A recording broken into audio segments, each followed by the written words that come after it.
ಗೆಳೆಯರ ನಮಸ್ಕಾರಗಳು. ದಿವ್ಯಾನಂದ ಮೂರ್ತಿ ಮಾತಾಡ್ತಾ ಇದ್ದೀನಿ ದಿವ್ಯಾರೂಪ ಚಾನಲಿಂದ. ನಾನು ಇಂದಿನ ಸಂಚಿಕೆಯಲ್ಲಿ ಹಲವಾರು ಲೇಖಕರ ಹಲವು ಕೃತಿಗಳನ್ನು ನಿಮಗೆ ತೋರಿಸಿದೆ.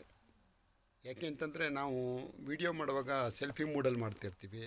ನಾವು ಕೃತಿ ನಿಮಗೆ ಪರಿಚಯ ಮಾಡ್ಸೋಕೆ ಹೋದಾಗ ಉಲ್ಟಾ ಪಲ್ಟಾ ಕಾಣುತ್ತೆ. ಅದರಿಂದ ನಾನು ಒಟ್ಟಿಗೆ ಒಂದು 15 ಕೃತಿಗಳನ್ನು, ಆ ಮುಖಪುಟಗಳನ್ನು ಮತ್ತು ಲೇಖಕರುಗಳನ್ನ ನಿಮಗೆ ಗಮನಕ್ಕೆ ತಂದೆ. ಆ ಕೃತಿಗಳ ಬಗ್ಗೆ ನಾನು ಒಂದೊಂದು ಸಂಚಿಕೆಯಲ್ಲಿ ನಾನು ಮಾತಾಡ್ತೀನಿ. ಮಹಾನ್ ವ್ಯಕ್ತಿಗಳು ತಮ್ಮ ಜೀವಿತದ ಅನುಭವಗಳನ್ನು ಅಕ್ಷರ ರೂಪಕ್ಕೆ ಕೊಟ್ಟಿರ್ತಾರೆ. ಅಂಥ ಲೇಖಕರಿಗೂ ಈಗ ನಮ್ಮೊಂದಿಗೆ ಇಲ್ಲದೆ ಹೋದರೂ ಕೂಡ ಅವರ ಅನುಭವಗಳು ನಾವು ಓದಿದಾಗ ನಮ್ಮ ಜೊತೆ ಬರತೊಡಗುತ್ತವೆ.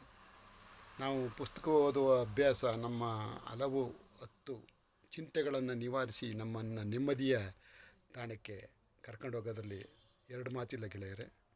Experience is the best teacher ಅಂತಾರೆ. ಒಬ್ಬ ವ್ಯಕ್ತಿ ತನ್ನ ಜೀವನದಲ್ಲಿ ಕಂಡುಕೊಂಡಂತಹ ಸತ್ಯಗಳನ್ನು ಮತ್ತು ಅನುಭವಗಳನ್ನು ಅವನು ಅಕ್ಷರ ರೂಪದಲ್ಲಿ ಸುಂದರವಾಗಿ ಧಾರೆ ಎರೆದು ನಮಗೆ ಕೊಡ್ತಾನೆ.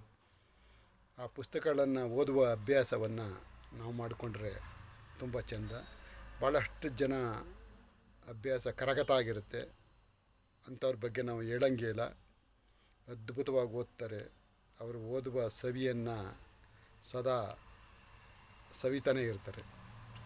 ಓದುವ ಅಭ್ಯಾಸ ಇಲ್ಲದಿದ್ದವರು ಕೂಡ ಕೆಲವು ಪುಟಗಳನ್ನಾರು ಓದುವ ಅಭ್ಯಾಸ ಮಾಡಿಕೊಂಡಾಗ ಅವ್ರಿಗೆ ಸಹಜವಾಗಿ ಅವರ ಜೀವನ ಸ್ವಲ್ಪನಾದರೂ ನೆಮ್ಮದಿಯತ್ತ ಹೊರಳುತ್ತೆ ಅನ್ನೋದ್ರಲ್ಲಿ ಎರಡು ಮಾತಿಲ್ಲ ಗೆಳೆಯರೆ. ಏಕೆಂದರೆ ನಾಲೆಡ್ಜ್ ಇಸ್ ಪವರ್. ನಮಗೆ ಜ್ಞಾನ ಹೆಚ್ಚಿದ್ರೆ ಅದೇ ಒಂದು ಬಲ ಇದ್ದಂಗೆ. ನಮ್ಮ ಜ್ಞಾನದ ಬಲದಿಂದ ನಾವು ಅಟ್ಲೀಸ್ಟ್ ನಮ್ಮ ಜೀವನದಲ್ಲಿ ಬರ್ತಕ್ಕಂಥ ಸಮಸ್ಯೆಗಳನ್ನು, ಸವಾಲುಗಳನ್ನು ದಿಟ್ಟವಾಗಿ ಎದುರಿಸುವಂತಹ ಚೈತನ್ಯ ಬರುತ್ತೆ. ಎಲ್ಲಕ್ಕೂ ಮನಸ್ಸೇ ಮೂಲ ಗೆಳೆಯರೆ. ನಮ್ಮ ಮನಸ್ಸಿನ ಜ್ಞಾನ ಹೆಚ್ಚಿದಷ್ಟು ನಮ್ಮ ಹೃದಯ ವೈಶಾಲ್ಯವಾಗ್ತಾ ಹೋಗುತ್ತೆ. ಆವಾಗ ನಮಗೆ ಬದುಕಿನ ಯಾವುದೇ ಸಮಸ್ಯೆಗಳನ್ನು ಕೂಡ ಸುಲಲಿತವಾಗಿ ಎದುರಿಸಬಹುದು. ಅಂಥ ಪ್ರಯತ್ನಗಳನ್ನು ನೀವು ಸದಾ ಮಾಡ್ತಾಯಿರೋಣ. ನಾನು ತೋರಿಸಿದ ಕೃತಿಗಳ ಬಗ್ಗೆ ಮುಂದಿನ ದಿನಗಳಲ್ಲಿ ಆಗಾಗ್ಗೆ ಒಂದೊಂದು ಕೃತಿಯ ಬಗ್ಗೆ ಮಾತಾಡ್ತೀನಿ. ಅಲ್ಲಿಯ ವಿಶೇಷ ಯಾವ ರೀತಿ ನಮ್ಮ ಜೀವನಕ್ಕೆ ಆ ಕೃತಿಗಳು ಉತ್ತಮವಾಗ್ಬೋದು ಅನ್ನೋದ್ರ ಬಗ್ಗೆ ಹೇಳ್ತೀನಿ. ನಾನು ಕಳಿಸಿರೋ ಹಿಂದಿನ ವಿಡಿಯೋ ಲಿಂಕನ್ನು ನೀವು ಜೋಪಾನವಾಗಿ ಇಟ್ಕೊಳ್ಳಿ. ಅಲ್ಲಿರೋ ಕೃತಿಗಳು ನಿಮಗೆ ಯಾವತ್ತಾದರೂ ಸಿಕ್ಕಿದಾಗ ಖಂಡಿತ ಓದಿ ಗೆಳೆಯರೆ. ಭಾಳಷ್ಟು ಕೃತಿಗಳಿವೆ. ನಾನು ಕೆಲವೇ ಕೃತಿಗಳನ್ನು ಪರಿಚಯ ಮಾಡಿಸಿದೆ. ಇನ್ನೂ ಚೆನ್ನಾಗಿದೆ ಅಂದರೆ ಇನ್ನೊಂದು ಸ್ವಲ್ಪ ಕೃತಿಗಳನ್ನ ಪರಿಚಯ ಮಾಡಿಸೋಣ. ಹಾಗೆ ನೀವು ಲೈಬ್ರರಿಗೆ ಹೋದಾಗ ಇನ್ನೂ ಬೇರೆ ಬೇರೆ ಕೃತಿಗಳು ಇದ್ದರೂ ಕೂಡ ನೀವು ಓದಿ.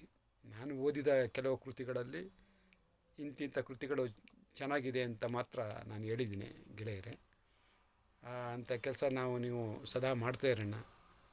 ಪುಸ್ತಕಗಳನ್ನು ಓದುವ ಅಭ್ಯಾಸವನ್ನು ಎಲ್ಲರಿಗೂ ಹೆಚ್ಚಿಸೋಣ.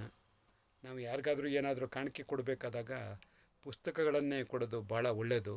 ಅದರಿಂದ ಸಮಾಜದ ಆರೋಗ್ಯವನ್ನು ನಾವು ಪರೋಕ್ಷವಾಗಿ ಕಾಪಾಡಿದಂತಾಗುತ್ತೆ ಅನ್ನೋ ಮಾತನ್ನು ಹೇಳ್ತಾ ಮುಂದಿನ ವೀಡಿಯೋದಲ್ಲಿ ಸಿಗ್ತೀನಿ ಗೆಳೆಯರೆ. ಅಲ್ಲಿಯವರೆಗೆ ನನ್ನ ವೀಡಿಯೋ ಸಬ್ಸ್ಕ್ರೈಬ್ ಮಾಡಿಕೊಂಡ್ರವರು ಇತರ ಸ್ನೇಹಿತರಿಗೆ ಹೇಳಿ ಸಬ್ಸ್ಕ್ರೈಬ್ ಮಾಡಿಸಿ. ಮಾಡ್ಕೊಂಡಿಲ್ದೇವರು ಈ ಕೂಡಲೇ ನನ್ನ ದಿವ್ಯರೂಪ ಚಾನಲ್ನ ಸಬ್ಸ್ಕ್ರೈಬ್ ಮಾಡಿಕೊಡ್ಬೇಕು ಅಂತ ತಮ್ಮಲ್ಲಿ ಅತ್ಯಂತ ವಿನಯಪೂರ್ವಕವಾಗಿ ಹೇಳ್ಕೊಳ್ತಾ ನನ್ನ ಮಾತುಗಳನ್ನ ಮುಗಿಸ್ತೀನಿ ಗೆಳೆಯರೆ. Thank you.